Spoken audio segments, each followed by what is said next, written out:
ఈరోజు మనం ఎంతో విశిష్టకరమైన ఎంతో ఆసక్తికరమైన శ్రీ రామకథ వ్రత పూజ విధానం గురించి తెలుసుకుందాము. ఈ రామకథ వ్రతము శ్రీరాముని పూజ అన్నా శ్రీరామకథ వ్రతం అన్నా ఒకటే. శ్రీరాముని పూజ భక్తితో ఆచరించి కథను చదువుకున్నచో తలచిన కార్యము తప్పక నెరవేరుతుంది.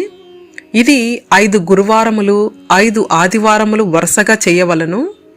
మధ్యలో ఏమైనా విఘ్నాలు ఏర్పడితే ఆ వారం వదిలి తర్వాత వారం లెక్కపెట్టి పూజ చేసుకోవాలి. పూజ విధానం గురించి తెలుసుకుందాం.